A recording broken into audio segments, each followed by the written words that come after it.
Good evening, it's 6 o'clock on Friday, October 7th, 2016. Welcome and thank you for joining us tonight for the English edition of Ora News, where we bring you today's top stories translated into English every weeknight.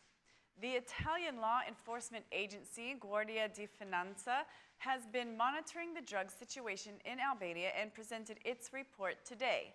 The Guardia di Finanza representative spoke of an increase in narcotics cultivation in Albania compared to 2015. During a joint press conference with the Albanian State Police Director, Guardia di Finanza reps also noted that drug transportation methods have been sophisticated. The State Police Director declared that 2,086 narcotic plantations have been discovered, which is an increase compared to 2015, when only 1,836 were discovered. According to the report, there are more narcotic plantings compared to a year ago, but significantly less than in 2013. According to the Albanian State Police Director, 99.8% of cannabis was destroyed this year, which is a high percentage compared to 2013, when it was only 7.5%. Monitoring flights have been all around Albania. 2,086 cannabis plots were discovered. 1,386 plots were discovered last year. Police intervened immediately after noticing the plots. We have intervened in 2,082 plots. We intervened in 99.8% of the plots. The Italian police have also been present, declared the State Police Director. Meanwhile, the Director of Criminal Policy in the Italian Ministry of Interior spoke of sophistication in the way cannabis is being planted and transported towards Italy. He added that in addition to maritime transport, drug transporters are also using air transport. We have an excellent cooperation with the Albanian police. Flight missions have been independently planned by us. Boats and planes are used to transport drugs. Police intervention methods are more efficient. Continuous efforts in the fight against narcotics are needed. It took us 20 years to confront this phenomenon, he said. Except for prevention and destruction of cannabis plots, the Albanian and Italian police also expressed their concern regarding the variety of the drugs used.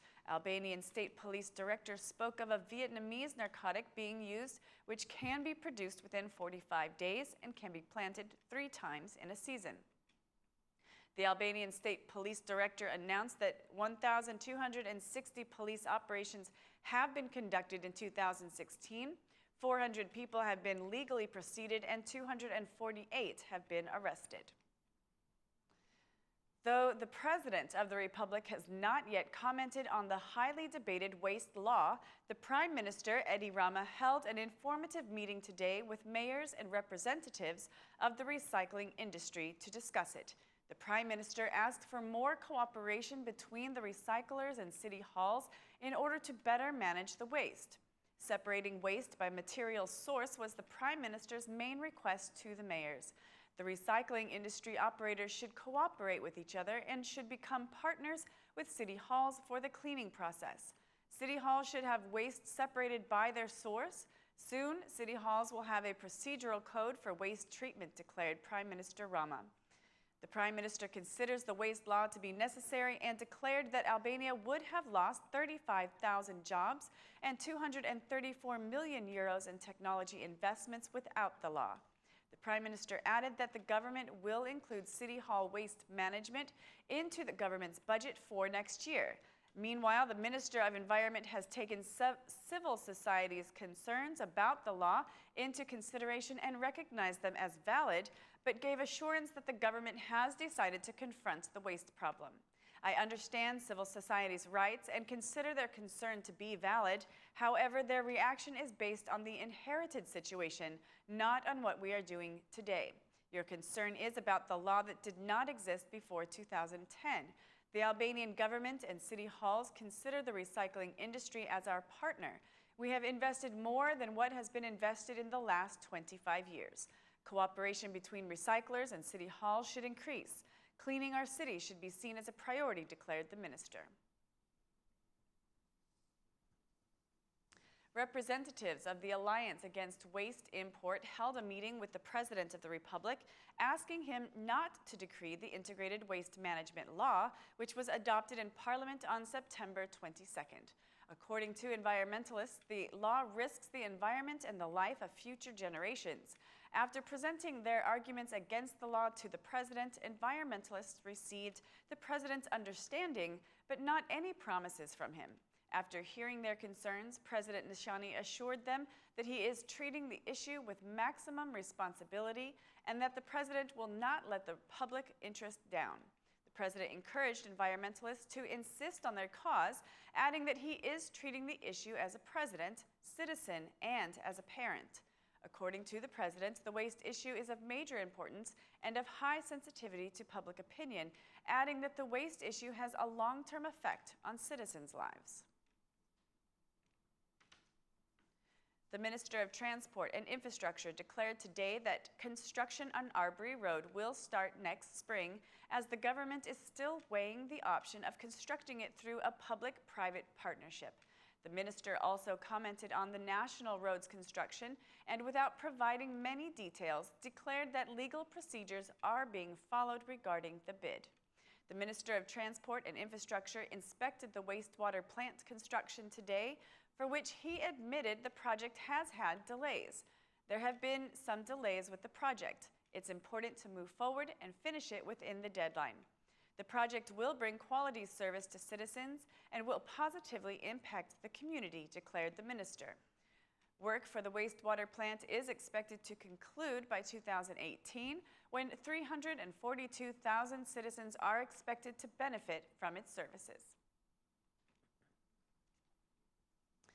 According to Instat, the Institute of Statistics, Albania's economy has grown by 3.21% in the second quarter of the year, which shows continued growth from the 2.96% growth noted for the first quarter. The main growth areas are trade, hotels, restaurants, transport, professional activities, administrative services, and real estate activity.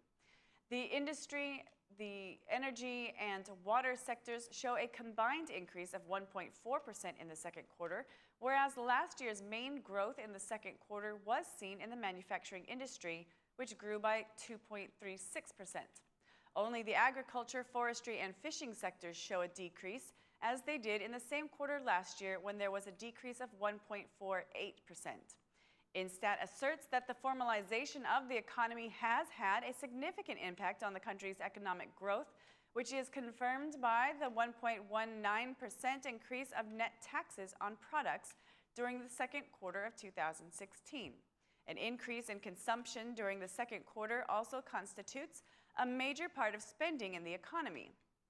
Economic growth is expected to reach 3.5% in 2018. German and American shareholders have managed Tirana's international airport since 2005, but after today, the Chinese company China Everbright Limited has acquired 100% of the shares for Mother Teresa International Airport. Share sales concluded today, and now Albania's only airport will be managed by an international investment and management of assets company located in Hong Kong. China Everbright Limited was established in 1997 and manages 33 private funds with more than $8.7 billion in assets under their administration. The Chinese company buying Tirana International Airport is being considered as an investment opportunity in infrastructure. The CEO of China Everbright Limited, Chen Shuang, said that this agreement will grow trade and tourism between the two countries, though the agreement does not include further development of the airport. In 2005, Rennes Airport served around 600,000 passengers, but now serves just under 2 million passengers each year, with more than 70 million euros in investments. On April 1st, 2016, the government of Albania and TIA signed an amendment to the concession agreement with the shareholders to remove the exclusivity of Tirana International Airport for being the only international airport in Albania. This was a significant step towards developing air transport, as Kukës Airport can now also be opened for international flights. That's all for our English edition this evening. Please join us again Monday through Saturday at 6 p.m. for your local news in English. My name is Mari, and on behalf of Aura News, thank you and good night.